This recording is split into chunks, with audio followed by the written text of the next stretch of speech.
बताए थे कि हम लोग न्यू टॉपिक एक स्टार्ट करने वाले हैं और इस न्यू वाले टॉपिक का नाम जो आज आप सीखने वाले हैं उस टॉपिक का नाम देखिए क्या लिखा है, फंक्शन। और ये फंक्शन टॉपिक जो है ये बहुत ही काम का टॉपिक है, क्योंकि आगे चलकर जब आप ऑब्जेक्ट ओरिएंटेड प्रोग्रामिंग के सेक्शन में एंटर करेंगे तो ऑब्जेक्ट ओरिएंटेड प्रोग्रामिंग टॉपिक में बात बात में आपको ना फंक्शंस का इस्तेमाल करना पड़ता है। तो फंक्शन बेसिकली होता क्या है, फंक्शन को सिंपल लेवल पे कैसे यूज करते हैं, आज के क्लास में पहले तो आपको वो चीज पे कमांड करना है। जब आप फंक्शन समझ जाएंगे, इसको यूज करने का क्या क्या स्टाइल होता है वो समझ जाएंगे, फंक्शन को कितने तरीके से डिस्ट्रीब्यूट करते हैं हम लोग वो जब आप समझ जाएंगे, फंक्शन कॉल करना क्या होता है, फंक्शन से वैल्यू रिटर्न करना क्या होता है, जब आप ये सारे प्रोसेसेस को समझ जाएंगे फंक्शन में, तो आप क्लासेज ऑब्जेक्ट जब पढ़िएगा ऑब्जेक्ट ओरिएंटेड प्रोग्रामिंग कॉन्सेप्ट्स में, तो ये सारा चीज आपको बहुत ही कन्वीनियंट लगेगा सीखने के लिए। तो आज हम लोग फंक्शन टॉपिक से शुरू करने जा रहे हैं। तो सबसे पहले तो सीखेंगे फंक्शन का डेफिनेशन कि what do you mean bye a function. तो देखिए फंक्शन के बारे में क्या ध्यान रखना है, क्या पॉइंट याद रखना है। अ फंक्शन इज अ सब रूटीन, यानी सबसे पहले तो आप एक बेसिक बात जान लीजिए, आपका जो फंक्शन होता है वो दरअसल में फंक्शन को हम लोग सब रूटीन भी बोलते हैं। फंक्शन इज अ सब routine which is a group of statements, which is a group of statements, यानी फंक्शन में जिन भी स्टेटमेंट्स का आप कलेक्शन करते हैं उसको हम लोग बोलते हैं कि फंक्शन एक सब रूटीन है। और इसका मतलब क्या होता है, ग्रुप ऑफ स्टेटमेंट्स होता है। ठीक है, group of statements that are logically related, that are logically related to each other. यानी कि एक बात आप समझ लीजिए, फंक्शन दरअसल में बहुत सारे वाक्यों का ग्रुप होता है। फंक्शन बहुत सारे वाक्यों का ग्रुप होता है that are logically related to each other. और ये जितने भी वाक्यों का कलेक्शन है या ग्रुप है, ये एक दूसरे से लॉजिकली रिलेटेड होते हैं। ये सारे के सारे वाक्य logically related to each other and performing a specific task. और ध्यान रखें, ये एक निश्चित काम को पूरा करता है, एक स्पेसिफिक वर्क को पूरा करता है। उसी सेट ऑफ इंस्ट्रक्शंस, मतलब उसी set of group of statements को जो लॉजिकली कनेक्ट होकर रिलेट होकर एक निश्चित काम को पूरा करे, उन्हीं ग्रुप ऑफ स्टेटमेंट्स को हम लोग सबरूटीन या शॉर्ट में क्या बुलाते हैं, फंक्शन बुलाते हैं। तो आइंदा से याद रखें, एक फंक्शन का मतलब होगा कि एक फंक्शन के अंदर बहुत सारे स्टेटमेंट्स का कलेक्शन आप देखेंगे। अब वो स्टेटमेंट्स लॉजिकली रिलेटेड होगा और वो सब मिलकर एक निश्चित एक पर्टिकुलर काम को पूरा कर दिखाएगा। उसी ग्रुप ऑफ स्टेटमेंट्स को फंक्शन कहते हैं। फिर एक बात और ध्यान रखें आप यहां, it may return, it may return some value, it may return some value after doing the operation, after doing the operation। क्योंकि आप समझ रहे हैं फंक्शन जो है वो एक निश्चित काम को पूरा करेगा बहुत सारे वाक्यों को इकट्ठा करते हुए। ठीक है, और जब वो काम पूरा हो जाए तो ऐसा हो सकता है आखिरी में कि मेरा फंक्शन हम लोगों को कोई ना कोई वैल्यू या आंसर या रिजल्ट लौटा सकता है। यानी जिस फंक्शन को आप बुलाएंगे उस फंक्शन से आपका उम्मीद बन सकता है कि आपका फंक्शन काम करने के बाद आपको कुछ लौटाएगा। उसी ग्रुप ऑफ स्टेटमेंट्स को फंक्शन बुलाते हैं। और जब फंक्शन का काम पूरा होगा तो इट मे हैपन, ऐसा हो सकता है कि it may return some value after doing the operation, यानी फंक्शन काम करके आखिरी में हो सकता है कि वो आपको कोई ना कोई वैल्यू लौटाए ऑपरेशन ओवर होने के बाद। This is all about the definition of a function. ठीक है, अब सुनिए, फंक्शन जो है ना, इसको हम लोग बेसिकली दो कैटेगरीज में स्प्लिट करते हैं, उसके निर्माण के आधार पे, उसके बनने के आधार पे।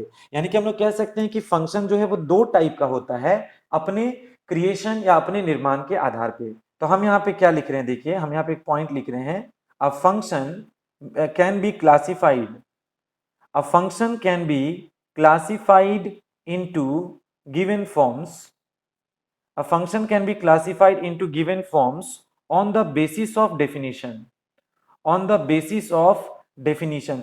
पता है यहाँ डेफिनेशन का मतलब क्या हुआ, फंक्शन अपने डिफाइन करने, डेफिनेशन मतलब फंक्शन अपने डिफाइन होने के हिसाब से, या फंक्शन अपने क्रिएट होने के हिसाब से, फंक्शन अपने निर्माण होने के हिसाब से कितने टाइप में स्प्लिट हो सकता है, दो टाइप में क्लासिफाई या स्प्लिट हो सकता है।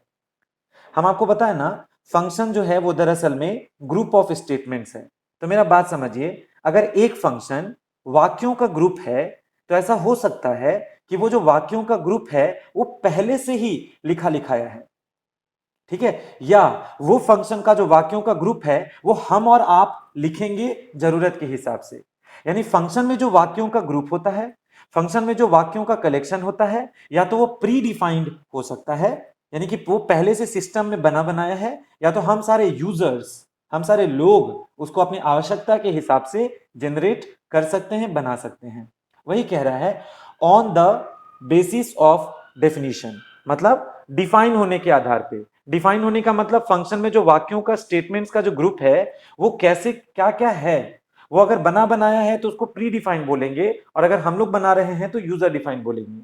तो फंक्शन अपने डेफिनेशन के हिसाब से, अपने क्रिएट होने के हिसाब से दो टाइप में स्प्लिट होगा, जिसमें पहला टाइप को हम लोग कौन सा फंक्शन बोलेंगे पता है? उसको हम लोग बोलेंगे प्री डिफाइन, या पता है उसको हम लोग और क्या बुलाते हैं? प्री डिफाइंड फंक्शन को हम और क्या बोलेंगे? लाइब्रेरी फंक्शन, ठीक है। और सेकेंड टाइप का फंक्शन जो मेन आपको इस चैप्टर में सीखना है, वो पता है कौन सा फंक्शन है? वो फंक्शन है यूजर डिफाइंड फंक्शन। तो ये चैप्टर बेसिकली आप इस टॉपिक को सीखने के लिए आए हैं, ये चैप्टर बेसिकली इसी को डेडिकेटेड है। सर प्री डिफाइंड नहीं समझे, क्या बोल रहे हैं आप तब से? सुनो, फंक्शन दरअसल में ग्रुप ऑफ स्टेटमेंट्स है, बराबर।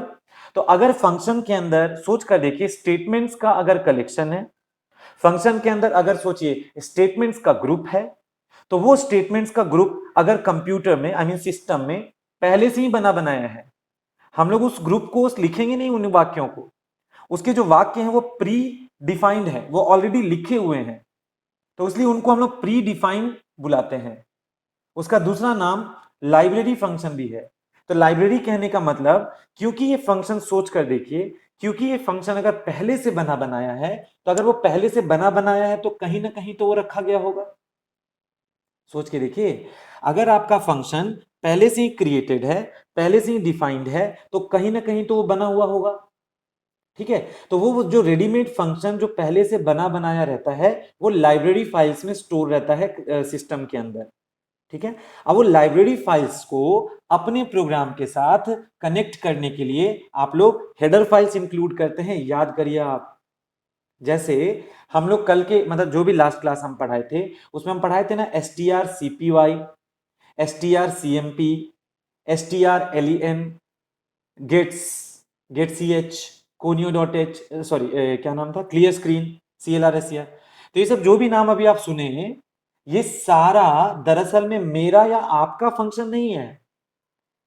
जैसा आपको स्ट्रिंग कंपेयर करना था तो we were using strcmp, string का लेंथ निकालना था वी वर यूजिंग strlen। तो ये strlen, ये strcmp ना हम बना रहे थे ना आप बना रहे थे, ये सब कैसा फंक्शन था? Pre defined. प्री डिफाइंड कहने का मतलब हम लोग आते हैं strlen को, strcpy को धड़ल्ले से यूज करते हैं, बनाते नहीं हैं उन्हें, सिर्फ यूज करते हैं। और जब आप strlen वगैरह को जब यूज करते हैं तो याद करिए, ऊपर में आप लिखते हैं ना हैश इंक्लूड ये स्ट्रिंग डॉट एच। इसका मतलब ये है कि अगर वो फंक्शन बना बनाया है, अगर वो फंक्शन प्री डिफाइंड है, अगर वो लाइब्रेरी में है, तो लाइब्रेरी से उसको मंगाने के लिए आप हेडर फाइल्स का इस्तेमाल करते हैं, याद करिए। कुछ दिनों पहले आप याद कीजिए, पाव नाम का फंक्शन पढ़ रहे थे, पाव SQRT, याद आ रहा है? तो ये जो पाव नाम का फंक्शन है, ये जो SQRT नाम का फंक्शन है, ये हम और आप थोड़ी ना बनाए हैं। अगर हमको स्क्वायर रूट निकालना है तो we will be using SQRT function, power निकालना है तो we will be using pow function. तो सोचो, SQRT फंक्शन, पाव फंक्शन, उनको हम लोग यूज करते हैं, बनाते नहीं है, उनको यूज करते हैं हम लोग। लेकिन यूज करने से पहले एक बात का ध्यान रखिए, ऊपर में आपको लिखना पड़ा था कि नहीं, hash include math dot H. सोचिए, तो प्री डिफाइंड फंक्शन को हम लोग लाइब्रेरी फंक्शंस कहते हैं, क्योंकि वो सब पहले से बना के सिस्टम के लाइब्रेरी में स्टोर्ड है। लेकिन जब इनको इस्तेमाल करना होता है तो उनको आप इंक्लूड करते हैं हेडर फाइल के जरिए, जैसे hash include conio dot H, hash include string dot H, याद करिए। तो वैसे फंक्शन को प्री डिफाइंड या लाइब्रेरी फंक्शंस बुलाते हैं। तो मुद्दा यह है कि ये चैप्टर आप इसलिए पढ़ रहे हैं ताकि आज आप अपना खुद का फंक्शन कैसे बनेगा, आपका द्वारा बनाया गया फंक्शन किस तरीके से इस्तेमाल होगा, वो सब आप सीख पाए, उसके लिए ये चैप्टर डेडिकेटेड है। और इस टॉपिक का नाम देखें क्या लिखा है, user defined function. As the name suggest, user defined function उस फंक्शन को दर्जा देते हैं जिस फंक्शन के अंदर ये जो वाक्यों का ग्रुप है वो हम और आप लिखेंगे, तो वैसे फंक्शन को यूजर डिफाइंड फंक्शन का दर्जा देते हैं। तो आप समझ गए, फंक्शन को मेनली दो टाइप में बांटेंगे उसकी क्रिएशन के हिसाब से। हम बार बार कह रहे हैं फंक्शन के अंदर वाक्यों का ग्रुप होता है, अगर वो वाक्यों का ग्रुप हम और आप मिलकर लिख रहे हैं तब उसको यूजर डिफाइन बोला जाता है, और अगर वो ग्रुप ऑफ स्टेटमेंट्स पहले से ही लिखा लिखाया है, वो मेरे सिस्टम का हिस्सा है, तो उसको हम लोग लाइब्रेरी फंक्शन या प्री डिफाइंड फंक्शन बोलते हैं, और इनको इस्तेमाल करने के लिए हेडर फाइल्स इंक्लूड किए जाते हैं। तो ये तो खैर रेडीमेड फंक्शन का बात हो गया, इसको सिर्फ धड़ल्ले से यूज किया जाता है इंक्लूड करने के बाद। सीखने वाला चीज ये सेकेंड टॉपिक है, क्योंकि इसमें आप जानेंगे स्ट्रेटेजी फंक्शन का। फंक्शन का स्ट्रेटेजी आप इस टॉपिक में सीखेंगे, क्योंकि इसमें फंक्शन बनाने से लेके उसको इस्तेमाल कैसे करते हैं, उसको कॉल कैसे करते हैं, और उसको मोस्ट इंपॉर्टेंट चीज रिटर्न कैसे करते हैं, वो आपको इस वाले टॉपिक में समझ में आएगा। ठीक है ना, इसलिए ये चैप्टर बेसिकली इस टॉपिक को डेडिकेटेड है। अब एक बात सुनिए, कभी भी आप अगर अपना फंक्शन आप अगर यूजर डिफाइंड फंक्शन अगर आप कभी भी इस्तेमाल करना चाहते हैं, तो आपको ये करने के लिए सबसे पहले एक सेगमेंट डील करना होगा जिसको हम लोग बुलाते हैं क्या, फंक्शन प्रोटोटाइपिंग। ये नाम से फेमिलियर हो जाएं, क्योंकि एग्जाम्स में डायरेक्ट क्वेश्चन आया हुआ है कई बार, what do you mean by function prototype. Function prototyping प्रक्रिया को बोल रहे हैं, फंक्शन प्रोटोटाइप उस टर्म को कहेंगे जो अभी हम बताने वाले हैं। तो अगर आपसे कोई पूछे फंक्शन प्रोटोटाइपिंग से आप क्या समझते हैं, तो सिंपल शब्दों में अगर हम कहें तो फंक्शन प्रोटोटाइपिंग का मतलब होता है फंक्शन का घोषणा करना। यानी जब आप अपने फंक्शन का घोषणा करते हैं, उसी का डिक्लेरेशन करते हैं, उसी को बोलते हैं फंक्शन का क्या, प्रोटोटाइपिंग। अच्छा, हम एक बात आपको बताना चाहेंगे। सपोज कीजिए आपको अपने प्रोग्राम में लिखना है x बराबर 20। सोच कर देखिए, अगर आपको प्रोग्राम में x इक्वल्स 20 लिखना है, यानी कि आप x को डिफाइन कर रहे हैं 20, पर मुद्दा यह है कि आप अपने प्रोग्राम में घुस के स्ट्रेट फॉरवर्ड x का वैल्यू 20 हरगिज नहीं दे सकते हैं डायरेक्टली जाके। अगर आपको x का वैल्यू 20 देना है ना, तो पहले आपको x को क्रिएट करना पड़ेगा, लाइक दिस इंट x और फ्लोट x। यानी जब तक आप x को इंट x, फ्लोट x, कैर x नहीं करते, तब तक आप x को इस्तेमाल नहीं कर सकते हैं। बात यह है। तो सोचिए, अगर आप x को यूज करना चाहते हैं तो पहले x का जिक्र होता है, पहले x का डिक्लेरेशन होता है, पहले x का घोषणा होता है। जब आप x का घोषणा करते हैं तो दरअसल में आप ये बताते हैं कि उसका क्वालिटी कैसा होगा और उसका नाम क्या होगा। तो सबसे पहले फंक्शन का जब घोषणा होगा तो उसमें क्लियर करना होगा कि वेरिएबल को जब यूज करना होता है तो पहले घोषणा करना होता है उस वेरिएबल के बारे में कि उसका नाम क्या है और वो किस नेचर का है। यही वाला स्ट्रेटेजी फंक्शन पे भी लागू होता है। अगर आप अपना फंक्शन बनाना चाहते हैं तो आपको अपने फंक्शन का पहले घोषणा करना पड़ेगा, उसका पहले जिक्र करना पड़ेगा। जब आप फंक्शन का घोषणा कर लेंगे तब जाके कहीं आप उसको इस्तेमाल कर पाते हैं बाद में, पहले तो घोषणा करना बनता है। उसी घोषणा करने का प्रक्रिया को हम लोग कहेंगे फंक्शन का डिक्लेरेशन, या उसी का दूसरा टेक्निकल नाम क्या है, फंक्शन का प्रोटोटाइप। अब प्रोटोटाइप बनाने का प्रक्रिया को प्रोटोटाइपिंग बोलेंगे हम। तो क्या है दरअसल में फंक्शन प्रोटोटाइपिंग, वो सुनिए। सबसे पहले एक बात याद रखेंगे आप, यहां C++ मेक्स एसेंशियल, मतलब C++ जरूरी कर देता है, C++ makes essential for the function declaration या फंक्शन प्रोटोटाइपिंग। मतलब C++ जो है ना, वो फंक्शन का प्रोटोटाइपिंग को देखा जाए तो एसेंशियल करके बैठा हुआ है। Function prototyping by the help of which as it, या फिर ये कह सकते हैं as it helps the compiler, या आप ये कह सकते हैं हेल्प्स द कंपाइलर, या शॉर्ट में अगर लिखें as it informs the compiler. दरअसल में ये कंपाइलर को हेल्प करता है इन्फॉर्म करके, तो हम सीधे इन्फॉर्म लिख दे रहे हैं। C++ makes essential for the function prototyping, यानी C++ में फंक्शन का घोषणा करना एक तरह से देखा जाए तो जरूरी है। क्यों जरूरी है, तो as it informs the compiler, क्योंकि फंक्शन प्रोटोटाइपिंग के बारे में कहा जा रहा है। फंक्शन प्रोटोटाइपिंग इन्फॉर्म करता है, किसको इन्फॉर्म करेगा, कंपाइलर को। कंपाइलर याद है ना, प्रोग्रामिंग के सॉफ्टवेयर को कहते हैं जिसमें आप प्रैक्टिकल्स करते हैं। तो function prototyping informs the compiler, यह आपके कंपाइलर को जानकारी देता है। किस मुद्दे पे जानकारी देता है, तो as it informs the compiler about, पता है घोषणा करके आप क्या जानकारी देते हैं, about the name of the function, यानी आप इसमें ये जानकारी देते हैं कि आपके फंक्शन का नाम क्या है, कॉमा कॉमा फिर देखो क्या लिखा, number and type of arguments, number and type of arguments और parameters, number and type of arguments और parameters function will take as input. Second चीज आप ये बताते हैं, एंड अंत में क्या बताते हैं, and it also informs about, and it also informs about the type of value, and it also informs about the type of value function will return। ये आपको ये भी बताएगा कि दरअसल में मेरा फंक्शन किस टाइप का वैल्यू लौटाएगा, ये भी जानकारी देता है। तो एक बात आप समझ लीजिए, फंक्शन का घोषणा करना सी प्लस प्लस में एसेंशियल है, जरूरी हो जाता है। क्यों जरूरी हो जाता है? क्योंकि ये हमारे कंपाइलर को जानकारी देता है। क्या जानकारी देता है फंक्शन का घोषणा?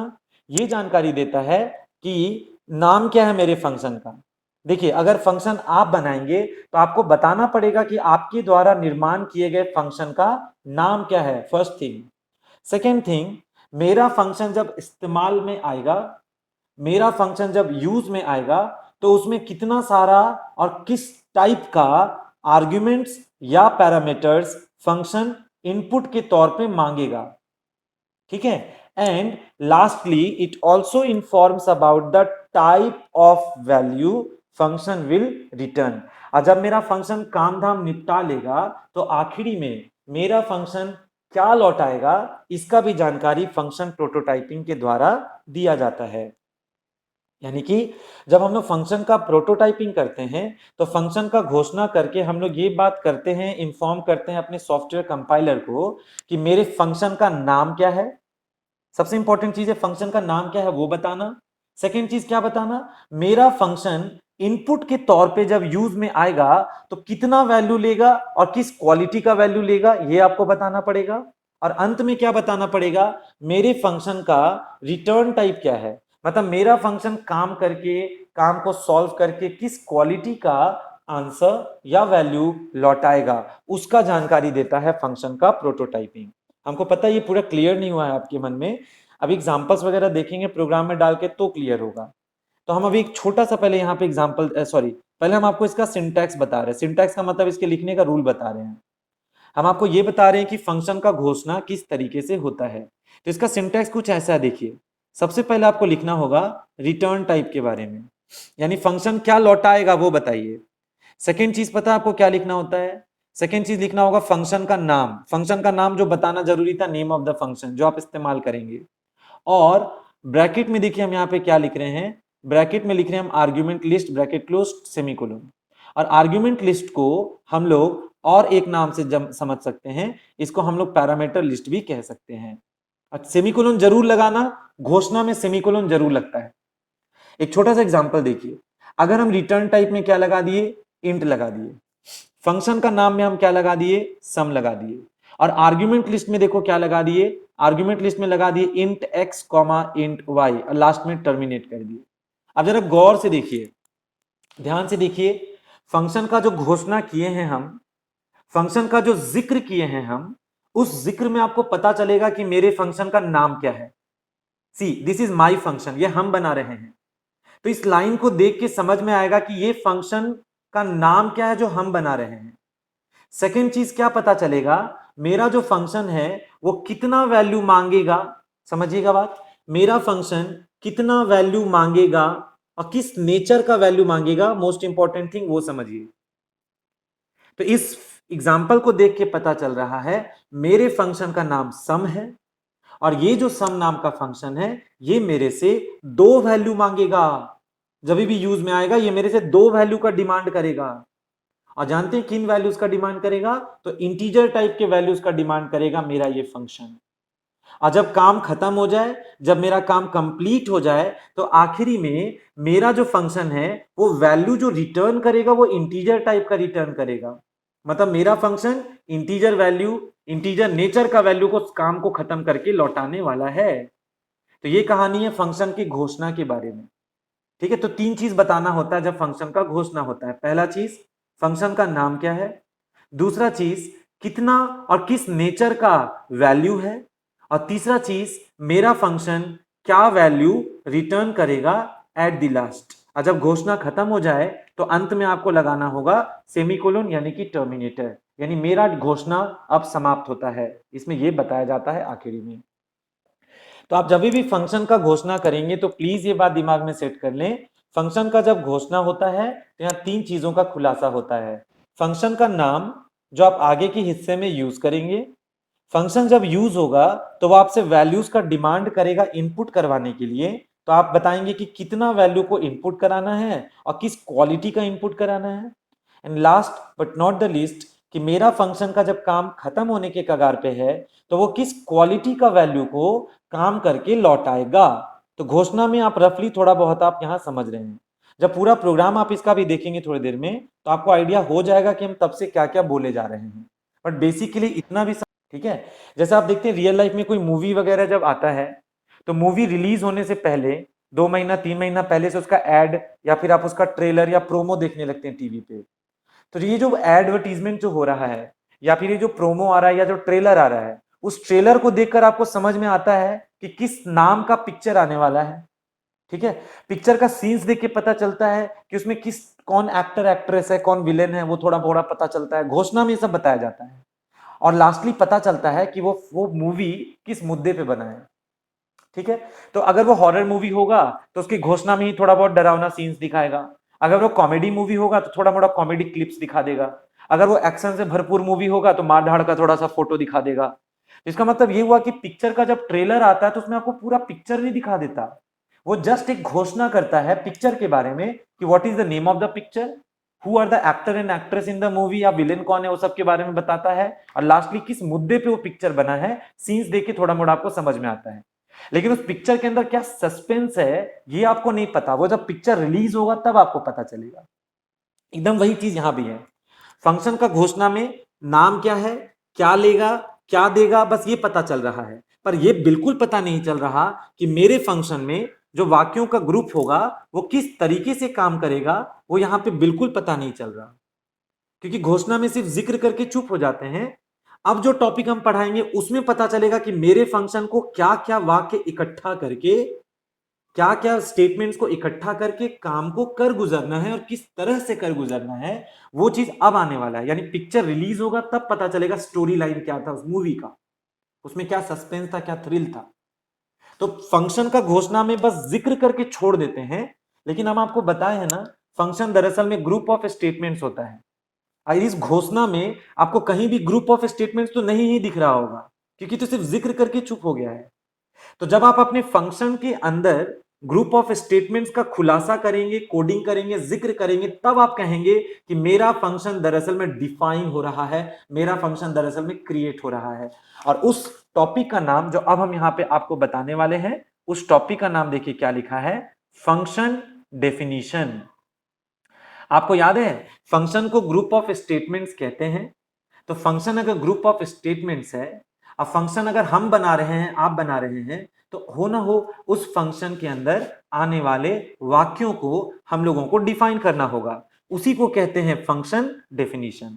तो फर्क है फंक्शन डिक्लेरेशन में और फंक्शन डेफिनेशन में। डिक्लेरेशन ये वाला चीज था जिसमें घोषणा करके आप चुप हो गए थे, काम कैसे हुआ वो अब तक आप नहीं बताए हैं। लेकिन फंक्शन डेफिनेशन वो चीज है जिसमें आप बताएंगे एग्जैक्टली कि आखिर मेरा फंक्शन काम किस प्रोसेस से करने वाला है। तो फंक्शन डेफिनेशन को आप कह सकते हैं, फंक्शन डेफिनेशन को आप कह सकते हैं क्या, फंक्शन डेफिनेशन का मतलब है डिफाइनिंग द फंक्शन बॉडी, यानी कि फंक्शन का बॉडी डिफाइन करना। अच्छा एक बात बताओ, फंक्शन का बॉडी डिफाइन करने का मतलब तो हुआ फंक्शन के अंदर जो स्टेटमेंट्स का ग्रुप है वही लिखना। तो फंक्शन के अंदर जिन जिन स्टेटमेंट्स का ग्रुप है जिनको मिला के हमारा फंक्शन बनेगा, उसी को बोलते हैं फंक्शन का डेफिनेशन, या उसी का दूसरा नाम होता है डिफाइनिंग द फंक्शन बॉडी। तो इसको किस तरीके से परफॉर्म करते हैं प्रोग्रामिंग में, आप उसका सीधे सिंटैक्स देखेंगे, क्योंकि फंक्शन डेफिनेशन का मतलब ही है डिफाइनिंग द फंक्शन बॉडी। तो हम इसमें अलग से कोई कहानी नहीं लिख रहे हैं, फंक्शन डेफिनेशन मींस व्हाट। तो अगर आपसे कोई पूछे what do you mean by function definition, तो आपको बोलना पड़ेगा since function is a group of statement, so if you will define the function body या if you will write the group of statements of the function, then this is called as function definition. तो function definition का मतलब ही हो गया function का body define करना, function में क्या क्या कोड्स इकट्ठा होंगे उसको बताना, उसी को फंक्शन डेफिनेशन कहते हैं। सिंटैक्स देखिए, इसके सिंटैक्स में भी आपको पहले रिटर्न टाइप लिखना होगा, उसके बाद आपको लिखना होगा फंक्शन का नाम क्या है, ब्रैकेट में आपको क्या लिखना होगा, आर्ग्यूमेंट लिस्ट क्या है, और ध्यान से सुनिए, ये आर्ग लिस्ट मतलब आर्ग्यूमेंट लिस्ट है, ध्यान से सुनिए, सेमीकोलन मत करना इस बार। सेमीकोलन आप तब करते हैं जब फंक्शन का घोषणा करना होता था, फंक्शन जब डिफाइन हो रहा है तो गलती से सेमीकोलन मत लगाइए। इनफैक्ट बाउंड्री ओपन कीजिए, उसके अंदर जो कोड्स आने वाले हैं कोड्स लिखिए, लास्ट में बाउंड्री बंद, और यहां पे जरूरत पड़ने पर आपको रिटर्न के साथ कोई वैल्यू कोई एक्सप्रेशन लौटाना पड़ सकता है। और ये जो ग्रुप ऑफ स्टेटमेंट्स है इसी को हम लोग बुलाते हैं कि ये हम लोगों का फंक्शन बॉडी है इसको। तो अब एक बात गौर से देखिए, इस सेगमेंट में और इस सेगमेंट में आपको फर्क दिख रहा होगा, मतलब इस सेगमेंट में इसमें बस जिक्र हुआ है फंक्शन का नाम क्या है, क्या लेगा क्या देगा, और टर्मिनेट कर दिया गया क्योंकि इसमें इसका कोई कहानी नहीं था, वो सिर्फ घोषणा था, जिक्र था। लेकिन जब फंक्शन डिफाइन हो रहा है, समझिए कि पिक्चर या मूवी रिलीज हो चुका है, तब आप उसका पूरा स्टेप बाय स्टेप मूवी देखते हैं, ठीक है, तो पिक्चर का नाम वही रह जाएगा, एक्टर एक्ट्रेस विलेन जो भी है वो लोग वही रहते हैं उसमें, कि किस मुद्दे पे पिक्चर बना वो तो समझ में आएगा देख के मूवी, पर उसका जो भी सस्पेंस वगैरह है वो तो पिक्चर को स्टोरी लाइन को एक एक सीक्वेंस में देखेंगे तभी पता चलेगा। लास्ट में रिटर्न क्या करना है, मूवी देखने के बाद आपको क्या सीखने को मिला या क्या फालतू चीज लगा, रिटर्न के साथ आप वही कंक्लूजन बना के फिर निकल जाते हैं थिएटर से। तो यहां पे मेरा फंक्शन का काम जब खत्म होगा तो ये रिटर्न जो है ये एक्सप्रेशन में कुछ वैल्यू वगैरह गिवन होगा, उसको लेके चुपचाप से निकलते बनेगा, चलते बनेगा। तो ये क्या है अभी भी आपको क्लियर नहीं हो रहा होगा जब तक आप इसको प्रोग्राम में डाल के नहीं समझ लेते। अभी हम इसका प्रोग्राम कराने वाले हैं, वो प्रोग्राम आपको बहुत इजीली समझ में आ जाएगा, उसका टेंशन मत लीजिए। लेकिन एक बार आप रफली एक बार फिर से सिंटैक्स देख लीजिए, फंक्शन डिफाइन किस प्रकार होता है उसके बारे में। कैसे डिफाइन होता है फंक्शन, तो सबसे पहले फंक्शन का रिटर्न टाइप लिखते हैं, फंक्शन का क्या नाम होगा वो बताते हैं, कितना आर्ग्यूमेंट किस क्वालिटी का आर्ग्यूमेंट्स होगा वो आर्ग्यूमेंट लिस्ट में बताते हैं। Don't put semicolon here, semicolon मत लगाना नहीं तो टर्मिनेट हो जाएगा, ये बॉडी स्वीकार नहीं करेगा। तो क्योंकि फंक्शन डेफिनेशन में फंक्शन का बॉडी सटाना पड़ता है तो यहां सेमीकोलन मत लगाना, ब्रेस नीचे ओपन हुआ ब्रेस क्लोज हुआ, जो कोडिंग करना है जिसके अंदर मेरे फंक्शन का बॉडी तय हो रहा है। फंक्शन का बॉडी तय करना मतलब उसके अंदर जो वाक्यों का कलेक्शन करना है, जो प्रोसेस एक्सप्लेन करना है उसको आप लिखिए, और जरूरत पड़ने पे रिटर्न के साथ कोई ना कोई वैल्यू लौटाइए, और जरूरत नहीं है लौटाने का तो ये लाइन रिटर्न वाला उड़ा दीजिए, कंट्रोल खुद ही लौट जाएगा। तो ऐसा भी दिखेगा कई बार कि आपको रिटर्न करना जरूरी हो जाएगा, ऐसा भी दिखेगा कई बार कि रिटर्न वाला स्टेटमेंट ही गायब हो जाएगा। तो हर तरह का स्थिति आपको इस फंक्शन चैप्टर में दिखने वाला है। तो जो भी अभी हम आपको कहानी बताए हैं फंक्शन के बारे में, उन सबको अब अप्लाई करने का टाइम आ गया, इंप्लीमेंट करने का टाइम आ गया एक प्रोग्राम में, क्योंकि प्रोग्राम पढ़ेंगे तभी इसका इंप्लीमेंटेशन या इस्तेमाल समझ में आएगा। तो मेरा क्वेश्चन देखिए क्या है, मेरा क्वेश्चन है write a program to calculate, यानी आप एक प्रोग्राम लिखिए जो क्या करेगा, कैलकुलेट करेगा। अब कैलकुलेट करने के लिए देखिए हम एक कॉमन क्वेश्चन ले रहे हैं, फैक्टोरियल निकालना। आपको जब हम लूप पढ़ा रहे थे फैक्टोरियल निकालना सिखा चुके हैं, तो आप बोलेंगे सर आज फिर से क्यों पढ़ा रहे हैं फैक्टोरियल निकालने। आज नया बात यह है कि आपको एक प्रोग्राम लिख के कैलकुलेट करना है फैक्टोरियल, ठीक है, factorial of the given number, ठीक है, जो नंबर दिया जाएगा उसका फैक्टोरियल निकालना है। लेकिन क्वेश्चन में एक्स्ट्रा बात क्या लिखा है, यूजिंग अ फंक्शन, ये नया बात है।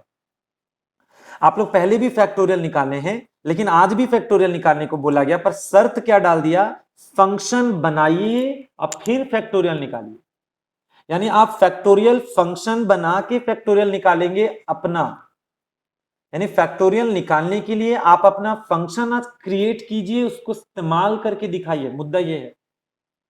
तो फैक्टोरियल कैसे निकलता है that you know very well, loop चलाते हैं ना 1 से लेके उस नंबर तक, फैक्टोरियल निकालने का प्रोसेस आपको मालूम है। नया बात क्या है कि फंक्शन से फैक्टोरियल कैसे निकालना है, ये चीज बस आपको अभी सीखना है। तो पहले हम इसका कोड लिखते हैं, फिर एक्सप्लेन करेंगे। देखिए, सबसे पहले हम यहाँ पे हैश इंक्लूड हेडर फाइल एक लगाए। हेडर फाइल ऑफ कोर्स हम कौन सा लेंगे अभी, iostream.h, ठीक है। फिर से देखो हम यहाँ पे हैश इंक्लूड करके एक हेडर फाइल लगाए, कौन सा, conio.h, ठीक है। अब हमको कोई string.h नहीं चाहिए, हमको कोई stdio.h नहीं चाहिए, बस ये दो से मेरा काम होने वाला है इस बार।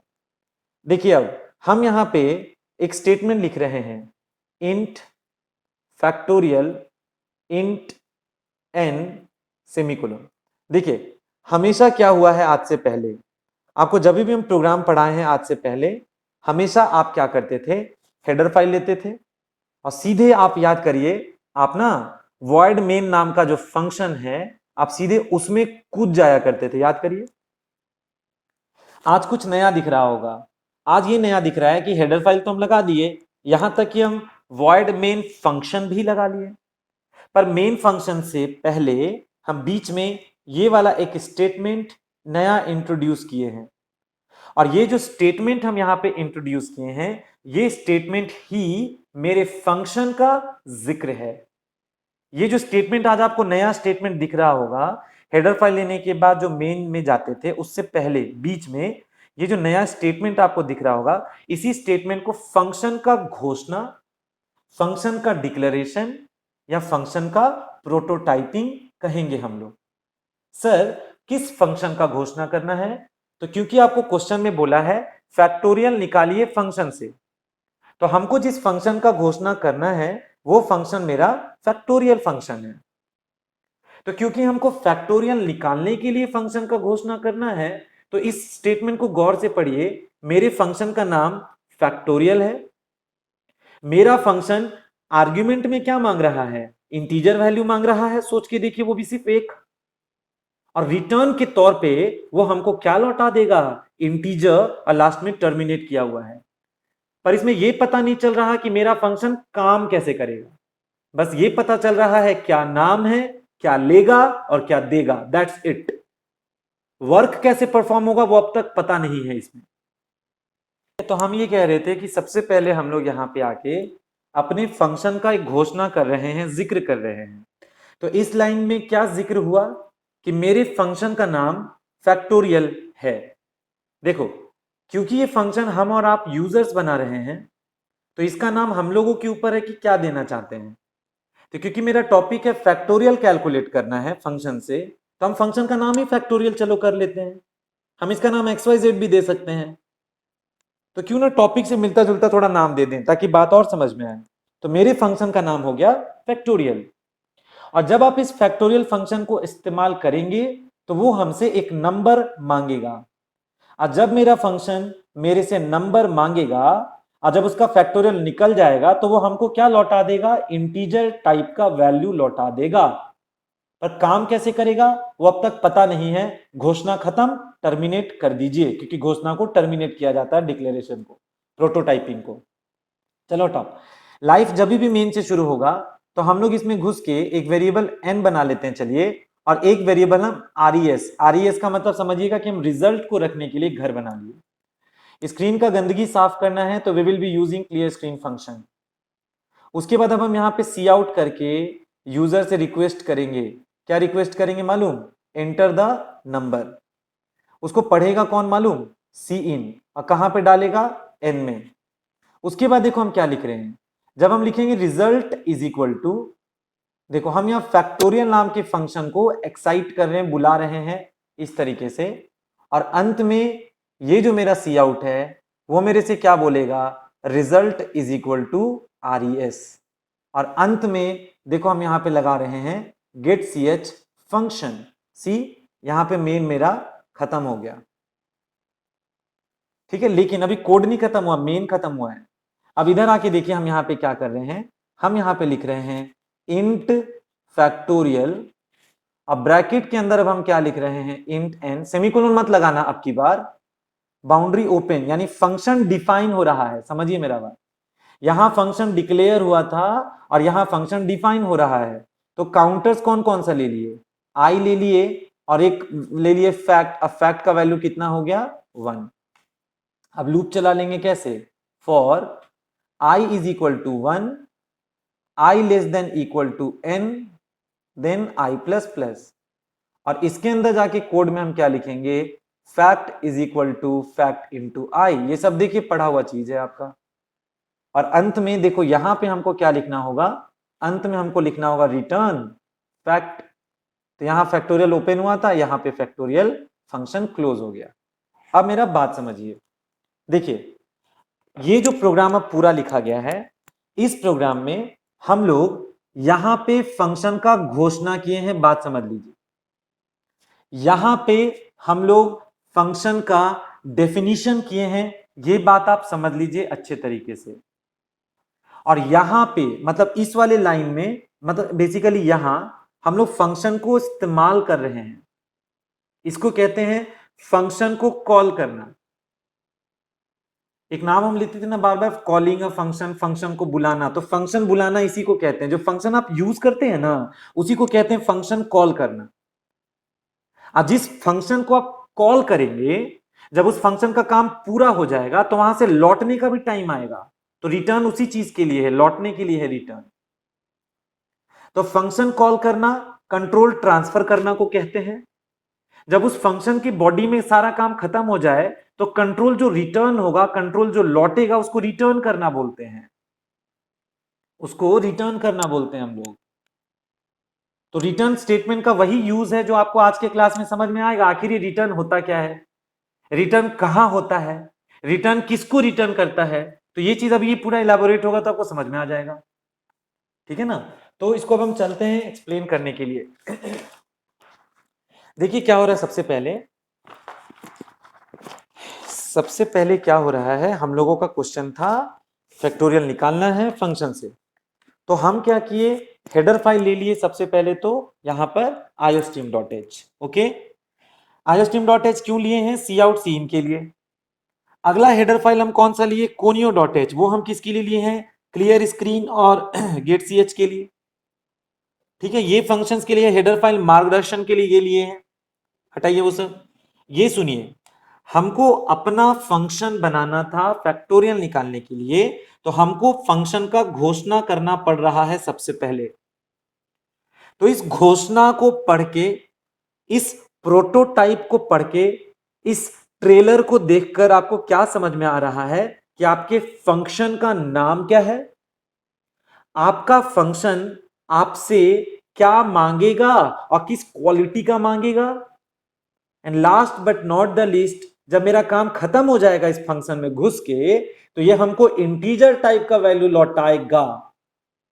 बात समझिएगा मेरा, ये फंक्शन वादा कर रहा है कि हम एक नंबर लेंगे, उसका फैक्टोरियल निकालेंगे और इंटीजर वैल्यू लौटाएंगे।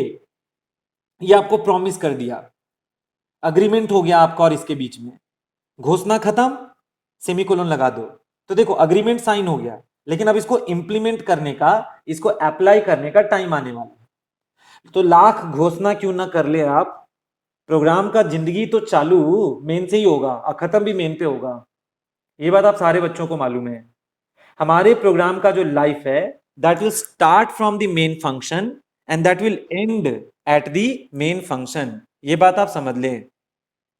तो इसका मतलब ये हुआ कि मेरे प्रोग्राम का एग्जीक्यूशन, मेरे प्रोग्राम का जिंदगी मेन फंक्शन में यहां से यहां तक संचालित हो रहा है।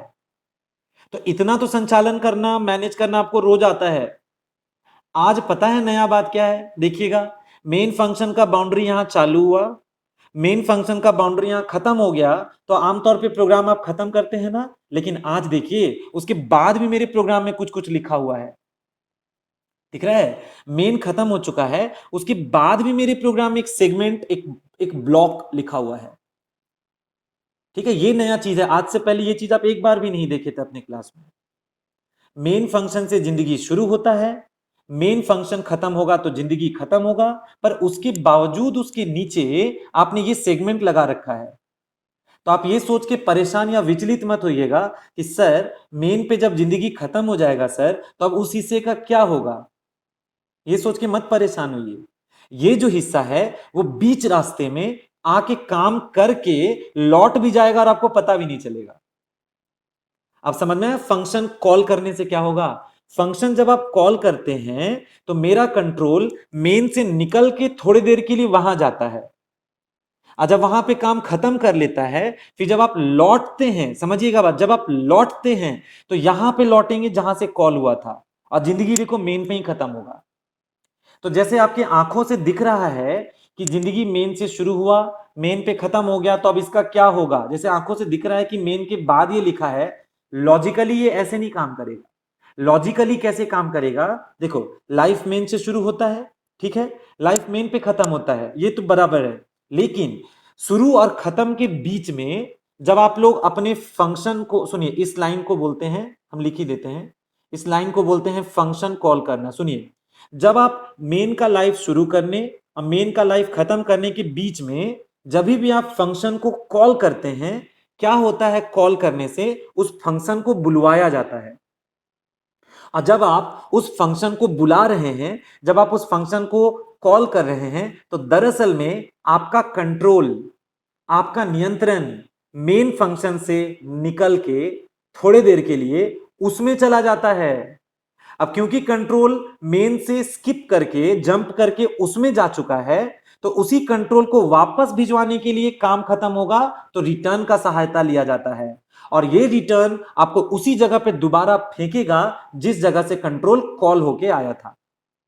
तो फंक्शन में इस तरह से मैनेज होता है, ठीक है ना। एक रियल लाइफ एग्जांपल सुनिए, फिर आपको और थोड़ा आइडिया हो सकता है। सुनिए, ये मेन फंक्शन को समझिए, ये आपका घर है, मेन फंक्शन आपका घर है, आपका हॉस्टल है, आपका लॉज है, आपका रूम है, जहां भी आप रहते हैं पढ़ाई करने के वक्त। सपोज कीजिए रांची में ही आपका घर है, तो ठीक है, ये आपका घर हो गया मान लेते हैं, और यहाँ पे आपके घर का रूटीन शुरू होता है रोज सुबह। ये आपका घर है, और ये समझिए अल्पाइन है। जब आप यहाँ ऑफलाइन क्लास करते तो आप अपना घर, अपना हॉस्टल, अपना रूम छोड़ के अल्पाइन में क्लास करने आते, क्लास खत्म होता तो लौट के जाते, वैसे समझिए ना बात। तो एक बात बताइए, आपका जो डेली रूटीन है वो आपके घर से या हॉस्टल से स्टार्ट होगा। आप सुबह उठ के अपना सारा काम निपटाते जाएंगे, निपटाते जाएंगे, निपटाते जाएंगे, और जैसे ही अल्पाइन का टाइम होगा क्लास करने का, तो आप सारे बच्चे अपना अपना घर छोड़ के, हॉस्टल छोड़ के फिर अल्पाइन क्लास करने आते हैं। ऑनलाइन मोड का हम नहीं बोल रहे हैं, ऑफलाइन का बात कर रहे हैं। तो आप सारे बच्चे अपना हॉस्टल, रूम, लॉज, घर छोड़ के क्लास करने आते हैं। चलो ठीक है, कॉलेज जा रहे हैं, अल्पाइन जा रहे हैं, चाहे कोई ट्यूशन ही जा रहे हैं, पर घर छोड़ के वहां जाते हैं ना। तो सुनिए, जब तक आप घर छोड़ के उस इंस्टीट्यूट में बैठे होते हैं, चाहे कॉलेज में, चाहे कोई मार्केट में बैठे होते हैं, तब तक आपका काम खाली उससे संबंधित होता है। आपका सारा काम जो घर में हो सकता था आपके द्वारा सब अटक जाता है, क्योंकि आप अपना घर छोड़ के अभी कहीं और चले गए हैं, इंस्टीट्यूट चले गए हैं, मार्केट गए हैं शॉपिंग करने को, चाहे पार्टी करने को गए हैं कहीं पे, पर आप अपना घर छोड़ के ना गए हैं कहीं। तो जब आप वहां पे काम कर रहे होते हैं, कर रहे होते हैं, कर रहे होते हैं, तो क्या आप अपना बोरिया बिस्तर लेके जाते हैं कि वहीं पे आप टिक जाएंगे, सूटकेस लेकर जाते हैं क्या आप? नहीं, आप वहां जाते हैं, वहां का जो काम वाम है वो करते हैं, और लौट के तो घर को ही आते हैं आप। ठीक है, ऐसा नहीं कि आज निकले और रेस्टोरेंट में जाके रह गए तो कभी जाके पार्क में रह गए, ऐसे कहाँ करते हैं। आप जाइए, काम करिए, एंजॉय करिए, लौट के आइए घर। यानी आपको लौट के तो घर ही आना पड़ेगा, जहां से कॉल किए हैं लौटना वही है आपको। और लौटने के बाद फिर जो बचा खुचा काम होता है घर का, वो आप कंप्लीट करते हैं, और लास्ट में आपका रूटीन खत्म हो जाता है उस दिन का, फिर खत्म कहानी। उस तरह से सोचिए। तो फंक्शन कॉलिंग कुछ ऐसा ही सिस्टम है। फंक्शन समझिए कोई पार्क है, फंक्शन समझिए कोई इंस्टीट्यूट है, फंक्शन समझिए कोई मार्केट है, फंक्शन समझिए कोई स्कूल है। अब मेन फंक्शन को समझिए, वो आपका घर है, रूम है, लॉज है, हॉस्टल है। रूटीन आपका घर से शुरू होगा, घर पे खत्म होगा। अब इस बीच में अगर आपको कहीं जाना पड़ता है तो आप वहां जाते हैं, पर लौट के जरूर आते हैं। फंक्शन कॉल करना इज समथिंग लाइक दैट। ठीक है, वहां जाके बसते नहीं है आप, वापस जरूर आते हैं, उस तरह का सिस्टम है। तो अब इसको प्रोग्रामिंग में समझ लीजिए जल्दी से। ये बताइए कि मेरे प्रोग्राम का जीवन चक्र कहां से शुरू होगा? मेन से। इसमें पूछने का क्या था, रोज होता है। तो सुनो, ये मेरा मेन फंक्शन का एरिया है, मान लो ये मेरा मेन फंक्शन का कंपार्टमेंट है, मेन फंक्शन का जोन है, मान लो प्लीज। मेन में जब आप घुस गए तो इंटीजर टाइप का घर कौन सा बन गया? N for the number and RES for the result. Okay, N number को रखेगा और RES में हम रिजल्ट को रखेंगे।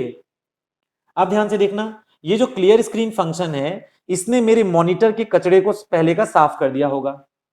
ठीक है, आगे बढ़ो। देखिए अभी आप अपने घर में ही हैं, यानी अभी आप मेन में ही हैं, तो मेन में जो होते जा रहा है वो करते जाइए। ठीक है, अब ये सी आउट आपसे क्या बोला मेन में रहते हुए, एंटर द नंबर, तो मेन में ही पूछा एंटर द नंबर, तो जाइए और नंबर दीजिए। हम जाके उसको नंबर, अभी छोटा नंबर 3 दे देते हैं। कहां से टाइप किए, कीबोर्ड से। पढ़ा कौन, सी इन, इनपुट किस में किया, एन में, तो मेरे एन के अंदर 3 आ गया। ध्यान से सुनिएगा, अभी आप मेन के ही एरिया में चल रहे हैं, तो सुनो मेरे नंबर का जुगाड़ हो गया कि मेरा नंबर तो 3 है भाई, मेरा नंबर 3 है। ठीक है, अब आया जरूरत फैक्टोरियल निकालने का। ऊपर से फैक्टोरियल निकालने का ड्यूटी आज आपको फंक्शन को लगाना है। आपको फंक्शन के द्वारा फैक्टोरियल निकालना है, और फंक्शन के द्वारा फैक्टोरियल निकालने का इंतजाम आप कर चुके हैं, यानी फंक्शन का डेफिनेशन करके बैठे हैं, तैयारी में हैं। बस उस फंक्शन को आवाज दे दीजिए, उस फंक्शन को कॉल कर दीजिए। ठीक है ना, तो मेन फंक्शन में आप नंबर का जुगाड़ कर लिए। अब जैसे ही आप फैक्टोरियल नाम के फंक्शन को कॉल करेंगे, समझिएगा बात, जैसे ही आप फंक्शन को कॉल करेंगे फैक्टोरियल नाम का, तो आपका नियंत्रण उस फंक्शन में ट्रांसफर हो जाएगा। यानी कि आपका जो कंट्रोल चले जा रहा है, चले जा रहा है, वो मेन से उड़ के उस फंक्शन में ट्रांसफर हो गया। मेन का काम अटक गया, जैसे आपका घर का काम अटक जाएगा, क्योंकि आप घर छोड़ के कहीं चले जाते हैं थोड़ी देर के लिए, तब तक घर का सारा काम जो आप कर सकते हो अटका रहेगा, क्योंकि अब आप यहां जा चुके हैं, आपका नियंत्रण अब यहां है, यहां पे सारा काम करिए। जब आप लौटेंगे घर वापस, तब जाके बाकी काम पूरा कीजिएगा। तो जरा सोचिए, हम यहां किस फंक्शन को कॉल किए, फैक्टोरियल को, तो कंट्रोल का क्या हुआ, मेन से उड़ के फैक्टोरियल में गया। तो डायग्राम में देखिए, मेरा कंट्रोल मेन से उड़ के किस कंपार्टमेंट में शिफ्ट हो गया, फैक्टोरियल के कमरे में चला गया उसका कंट्रोल। मेन में से कंट्रोल निकल के वहां कूद गया, समझ लीजिए बात। अच्छा ये बताइए, जब मेरा कंट्रोल यहां से उसके पास स्विच कर रहा था, मेरा कंट्रोल या नियंत्रण मेन फंक्शन से फैक्टोरियल फंक्शन में जब ट्रांसफर कर रहा था, तो क्या हुआ था, आप उसमें क्या भेजे थे, क्या पास किए थे, एन। फैक्टोरियल में जब मेरा कंट्रोल गया था, तो हम उसमें क्या ट्रांसफर किए थे, एन ट्रांसफर किए थे। समझिएगा बात, फैक्टोरियल में हमको जाना है और एक नंबर को टांग के ले जाना है, जो उसके लिए इनपुट का काम करेगा। याद करिए, फंक्शन की घोषणा में बताए थे ना कि मेरा फंक्शन एक वैल्यू लेकर आएगा, तो देखो एक ही वैल्यू भेजना, यहां एन कॉमा पी कॉमा 10 तो वैल्यू मत भेज देना। फंक्शन का वादा किया गया है कि वो एक वैल्यू रिसीव करेगा, तो फंक्शन जब कॉल होता है ना, फंक्शन जब इस्तेमाल होता है ना, तो एक वैल्यू भेजना पड़ेगा, और इंटीजर टाइप का भेजना पड़ेगा। मोस्ट इंपॉर्टेंट थिंग, अगर आप इसको धोखा देंगे लास्ट मोमेंट पे, आप इसको कुछ भेजेंगे ही नहीं, ब्लैंक छोड़ देंगे, तो गलत हो जाएगा। आप यहां पे 4 ठो का भीड़ लेके चल जाएंगे, वो भी गलत हो जाएगा। वो आपसे अग्रीमेंट करवाया था, याद है, वो आपसे घोषणा करवाया था कि बोलिए कि आप एक ही लेकर आएंगे, और आप बोले थे कि हम एक ही लेकर आएंगे, तो भेजिए एक ही ठो। 2 भेजेंगे तो दिक्कत, नहीं भेजेंगे तो दिक्कत, क्योंकि वो एक का डिमांड कर रहा है, तो एक तो भेजना होगा। तो देखिए, जैसे ही मेरा फंक्शन कॉल हुआ, तो मेरा कंट्रोल उस फंक्शन में ट्रांसफर हुआ। ओके, और हम किसको लेकर गए, एन को लेकर गए। ध्यान से सुनो, मेन फंक्शन में डायग्राम देखिए, मेन फंक्शन में जो मेरा एन था, उसमें कितना नंबर वैल्यू था, 3 था। तो फंक्शन जब कॉल हुआ, तो मेरा कंट्रोल मेन से उड़ के फैक्टोरियल में गया। वैल्यू किसको ट्रांसफर किए, 3 को, तो ये 3 उठ के जब जाएगा, तो उसका स्वागत भी करेगा कोई। तो जैसे ही 3 यहां से गया, तो उसका स्वागत वहां पे जो पहले से एन पड़ा हुआ है, इसका पर्सनल, उसके पर्सनल एन का वैल्यू 3 हो गया। देखिए आप, यानी कि जब आप फैक्टोरियल को कॉल करेंगे, तो उसमें आप नंबर भेजेंगे, और जब आप नंबर भेजेंगे, तो उसको इनपुट करके स्वागत किया जाएगा यहां पे जो नया एन है उसमें। तो वहां पे जो नया एन है उसने 3 का स्वागत किया। अब आप सुनिए, अब आप सुनिए, मेन से बेफिक्र हो जाइए, मेन का काम तो वैसे भी अटक चुका है, क्योंकि कंट्रोल इसमें आ चुका है। अब जो करना है इसको करना है, तो चलिए इसके अंदर घुस जाइए। ध्यान से देखिएगा, जब आप इस फंक्शन के अंदर गए, समझिएगा बात, जब आप फैक्टोरियल फंक्शन के अंदर गए, तो क्योंकि इसका ड्यूटी था फैक्टोरियल निकालना, इसका ड्यूटी था नंबर को मांगो और फैक्टोरियल निकालो, तो चलो फैक्टोरियल निकालने में भिड़ जाते हैं। और खुशी का बात है कि ये कोड आपको आता है पहले से। तो फैक्टोरियल निकालने के लिए सबसे पहले इसने काउंटर कौन सा बना लिया, आई, और एक काउंटर कौन सा बना लिया, फैक्ट। अब फैक्टोरियल का वैल्यू पहले से तो 1 है। चलो लूप चलाओ, बताओ आई का वैल्यू कहां से स्टार्ट करेगा, 1 से। चेक करिए, क्या आई लेस देन और इक्वल टू एन है क्या? एन में कितना टांग के लाए हैं, याद करो, यहां से एन में हम कितना टांग के लाए हैं, 3। तो एन में तो 3 आ चुका है। तो क्या 1 इज लेस देन और equal to 3? Yes sir, condition is true. तो बताओ कोड में क्या लिखेगा, नया फैक्टोरियल बराबर प्रीवियस फैक्टोरियल। तो मेरे लिए प्रीवियस फैक्टोरियल अभी 1 है और मेरे आई का वैल्यू भी 1 है, तो 1 1 जा 1 हो जाएगा ना। सी, ये बाउंड्री क्लोज हो गया। Now return back to I plus plus, so my I becomes how much, my I becomes 2। Now see, 2 is less than और equal to 3, so my condition is true again. तो जब आप अंदर आएंगे तो क्या लिखेंगे, नया factorial is equal to previous factorial. तो प्रीवियस फैक्टोरियल में 1 है, अब मेरे आई में अभी 2 है, तो 1 2 जा 2 हो जाएगा। देन आफ्टर ये बाउंड्री बंद, I plus plus, so I becomes 3। Check कीजिए, क्या 3 इज लेस देन और equal to the number 3? Correct. तो कोड में क्या हो जाएगा, fact is equal to previous fact. तो मेरे प्रीवियस फैक्ट का वैल्यू 2 है और मेरे आई का वैल्यू 3 है, तो 2 3 जा 6 हो गया। अब जब आई प्लस प्लस करोगे तो आई बढ़ के 4 हो जाएगा। तो क्या 4 is less than equal to 3 है क्या? रॉन्ग। जब ये रॉन्ग होगा तो आप बाहर निकल जाएं। अब आप ये बताइए, जिस मकसद से आप इस फंक्शन में, जिस पर्पस से आप इस फंक्शन में आए थे, वो पर्पस पूरा हो गया? आपको याद है, function is a group of statement. देखिए ग्रुप ऑफ स्टेटमेंट है, रिलेटेड टू ईच अदर है, परफॉर्मिंग अ पर्टिकुलर टास्क है। देखिए पूरे वाक्यों ने मिलके एक काम किया। कौन सा काम किया? फैक्टोरियल निकाला। ठीक है, फिर हम बताए थे ना, it may return some value if required. तो फंक्शन में जरूरत पड़ा तो वैल्यू भी लौटा सकता है। तो आप अपने फंक्शन से क्या लौटाने का प्रॉमिस किए हैं? इंटीजर। तो देखो अंत में रिटर्न स्टेटमेंट फैक्टोरियल का वैल्यू जो कि 6 आया है, जो कि इंटीजर टाइप का है, उसको लौटाना पड़ेगा। तो जानते हैं क्या होगा, ये फंक्शन क्योंकि मेन फंक्शन के एरिया से कॉल हुआ था, वो 3 को लेकर आया था, कैलकुलेशन हो चुका है, फैक्टोरियल का वैल्यू 6 आ चुका है, अब लौटने का टाइम आ गया। तो ये रिटर्न क्या करेगा, मेरे फैक्ट में कौन सा वैल्यू था, 6, पता है, उसको लेकर लौटा लौटा लौटा और लौट के वो वैल्यू फिर किसको सौंप देगा, रिजल्ट को। बात समझिए, कंट्रोल उसमें गया, काम किया और रिटर्न किसको लौटा दिया, फैक्ट को। अब फैक्ट में कितना आया था, 6 आया था, तो वो 6 जब लौटेगा लौटेगा लौटेगा तो लौट के किस में समा जाएगा, रिजल्ट में।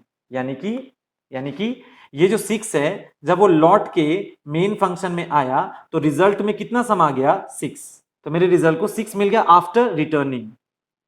तो रिटर्न का कॉन्सेप्ट समझ रहे हैं आप, फंक्शन में जब कंट्रोल जाता है, काम करता है, तो कंट्रोल को, नियंत्रण को लौटाना है, जरूरत पड़ने पे वैल्यू भी लौटाना है। तो वैल्यू जब लौटा 6, तो लौट के किस में समा गया, मेरे रिजल्ट में। तो मेरे रिजल्ट का वैल्यू मेन फंक्शन में वापस आ चुका है, यानी आप घर वापस लौट आए हैं, रिजल्ट में 6 दे चुके हैं। तो बचा खुचा पेंडिंग काम खत्म कीजिए, फिर main is over life is over करिए, और क्या। तो देखो अगले लाइन में सी आउट ने क्या डिस्प्ले किया, रिजल्ट इक्वल्स। तो अगले लाइन में स्क्रीन पर क्या मैसेज डिस्प्ले किया, result equals. Result equals what, तो रिजल्ट इक्वल्स आरईएस। याद करो मेरे आरईएस में कौन सा वैल्यू आया है, 6 आया है, तो मेरे रिजल्ट का वैल्यू 6 हो जाएगा। उसके बाद देखो क्या लिखा, गेट सी एच। तो गेट सी एच ने स्क्रीन होल्ड किया, आप कोई की प्रेस कीजिए स्क्रीन छूट जाएगा। Then after main is over, life is also over. तो आप खुद देख लीजिए, आपके प्रोग्राम का जो जिंदगी है वो मेन पे ही आके खत्म हुआ। यानी भले मेन लिखने के बाद भी कुछ कुछ चीज था, पर उस चीज में, उस हिस्से में आप बीच में जाते हैं, काम करते हैं और लौट आते हैं, पर लाइफ तो मेन पे ही खत्म हुआ। अब इसमें एक बात सुनिए, सुनिए एक बात, हम जब लिखे result is equal two factorial of 3, क्योंकि एन में 3 था मेरा, तो फंक्शन में चुपचाप कंट्रोल गया, 3 को लेकर गया, सॉल्व हुआ, उसका जो आंसर था वो लेके लौटा और रिजल्ट में लाकर ठूस दिया। ठीक है, पता है फंक्शन पढ़ने से फायदा क्या होगा, ये फंक्शन आप एक बार लिखे हैं, ये फंक्शन आप एक बार लिखे हैं और अभी आप एक ही बार उसको बुलाए हैं। अगर जरूरत पड़ा ना, तो यहां पे हम बता रहे, अगर जरूरत पड़ा तो आप यहां पे फिर से जाके लिख सकते हैं, पता है क्या, आप यहां जाके फिर से लिख सकते हैं रिजल्ट इज इक्वल टू, लिख दीजिए फैक्टोरियल, और अगर हमको 7 का चाहिए तो हम 7 भेज देंगे। जानते हैं इस बार क्या होगा, अगर हम इस लाइन के नीचे यहां पे जाके फिर से लिखते हैं result is equal two factorial, जानते क्या होगा, दूसरी बार सेकेंड टाइम ये फैक्टोरियल फंक्शन कॉल होगा। पर जानते हैं इस बार क्या पास किया गया है, 7, तो 7 चला जाएगा किसमें, n में। तो बताइए, फंक्शन तो आप एक ही बार बना रहे हैं, लेकिन इस फंक्शन को कॉल जितना मन करे उतनी बार करो। बस इतना याद रखना, जब जब मेरा ये फंक्शन कॉल किया जाएगा तब तब कंट्रोल उसमें जाएगा, नंबर जो पास करेंगे वो उसमें स्टोर होगा, उस नंबर को यहां पे पुट करके कैलकुलेशन होगा, फिर मेरा जो वैल्यू लौटेगा वो इस जगह पे आके स्टोर हो जाएगा। अगर हम फिर से एक बार लिखते हैं result is equal two factorial of 4, जानते हैं क्या होगा, फिर से फैक्टोरियल कॉल होगा। n में कितना पास हुआ, लेकिन 4 को पास किए तो n 4 का स्वागत करेगा, तो n में अगर 4 भेजा गया है तो यहां पे 4 पुट होगा, तो 4 का फैक्टोरियल निकलेगा, तो रिटर्न 4 का फैक्टोरियल को सॉल्व करके रिजल्ट में समा देगा। तो आप देखिए फंक्शन पढ़ने का बेनिफिट क्या है। फंक्शन आप एक बार बनाते हैं, साइड में जाके एक तो फंक्शन बना लीजिए, कोडिंग अच्छे से कर लेना, रिटर्न में क्या लौटाने का जरूरत है वो जरूर देख लेना। तो ये पढ़ते पढ़ते एक्सपीरियंस से पता चल जाएगा। वैसे तो फंक्शन अलग से बना लेना, उसमें कुछ कोडिंग कर लेना, क्या लौटाने का जरूरत है वो डिसाइड कर लेना, और जब जब जरूरत है तब तब आप इस फंक्शन को सिर्फ कॉल करना, कॉल करना, कॉल करना। तो कॉल करने से कंट्रोल उसमें जाता है, काम को करता है, वापस आता है। अगर फिर कॉल करोगे तो फिर से कंट्रोल उसी में जाएगा, काम करेगा, फिर वापस आएगा।